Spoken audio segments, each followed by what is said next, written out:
हरे कृष्णा, राधे राधे। कार्तिक मास में प्रेम भाव श्रद्धा के साथ भगवान के पवित्र नामों का जाप करो। कार्तिक के इस पावन महीने में किए गए किसी भी कर्म का फल हमें अधिक होकर मिलता है।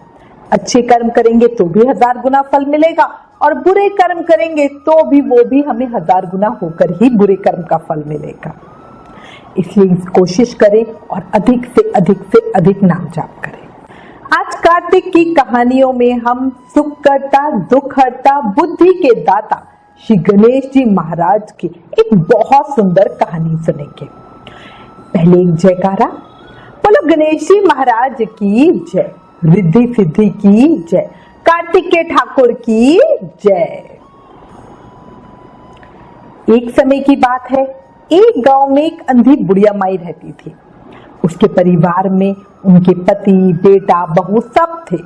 वे बहुत गरीब थे। बुढ़िया माई के पति की तबीयत भी ज्यादा खराब ही रहती थी। बुढ़िया माई का प्रतिदिन गणेश जी की पूजा करने का नियम था। वो बड़े प्रेम भाव श्रद्धा के साथ रोज नियम से गणेश जी महाराज का पूजन किया करती थी, गणेश जी महाराज को याद किया करती थी।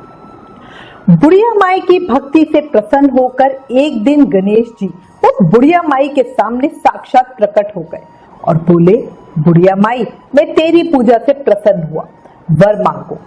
अब बुढ़िया माई तो उनको देखकर एकदम हैरान रह गई।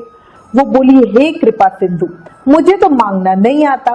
अब गणेश जी महाराज हंसे, मुस्कुराए और बोले, बुढ़िया माई, मैं आया हूं तो कुछ ना कुछ तो तुझे दूंगा जरूर। अब बुढ़िया माई ने फिर वही बात बोली, प्रभु, जिंदगी में पहली बार सामने आए हो, मुझे नहीं पता इस समय मैं आपसे क्या कहूं। आपको देखने से ही मेरी सारी इच्छाएं खत्म हो गई है। अब ये सुनकर गणेश जी वापस मुस्कुराए और बोले, माई, मैं फिर कल आऊंगा, तब तक तू सोच ले, अपने बेटे बहू से पूछ ले और फिर मांग लेना। अब बुढ़िया माई बोली, जी प्रभु। और तभी गणेश जी महाराज अंतर्ध्यान हो गए। अब बुढ़िया माई ने बेटे को सारी बात बताई तो बेटा बोला, माँ, धन मांग लो। बुढ़िया माई को कुछ बात जची नहीं। उसने बहू से पूछा तो बहू बोली, माँ, पोता मांग लो। अब बुढ़िया माई ने अपने पति से पूछा तो वो बोला, मेरी जिंदगी मांग ले, मेरी तबीयत, मेरी सेहत मांग ले। अब बुढ़िया माई ने सोचा कि ये सब अपने मतलब की बातें कह रहे हैं, क्यों ना मैं पड़ोसन से कुछ सलाह ले लूं। वो पड़ोसन के पास गई और उससे पूछा तो पड़ोसन ने बोला, क्यों तू धन मांगे, क्यों पोता मांगे, तू तो अपने लिए दीदा गोडा मांग, यानी अपने लिए आंखें और घुटने, अपनी सेहत मांग। तब बुढ़िया माई घर आई और सोचने लगी कि ऐसी क्या चीज मांगो जो बेटा बहू भी खुश हो जाए और अपना भी काम हो जाए। अब बुढ़िया माई सारी रात सोचती रही, है ना। जब समय पड़ता है तो बुद्धि काम करी जाती है। सुबह हुई, बुढ़िया माई अभी भी सोच रही थी, पर वो बुद्धि के दाता की पूजा करती थी तो उनकी बुद्धि का चलना भी तो स्वाभाविक ही था। अब जब वो पूजा पे बैठी तब गणेश जी महाराज वापस उनके सामने प्रकट हुए और कहने लगे, माई, सोच लिया क्या मांगना है।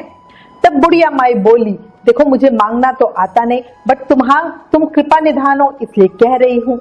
हे गणेश जी महाराज, दया के सागर, सुख करता, दुख हरता, कृपा करो, मुझे दीदा गोडा देवो, ताकि सोने के कटोरे में पोते को दूध पीता देखूं, अमर सुहाग देवो, निरोगी काया देवो, सभी को सुख देवो।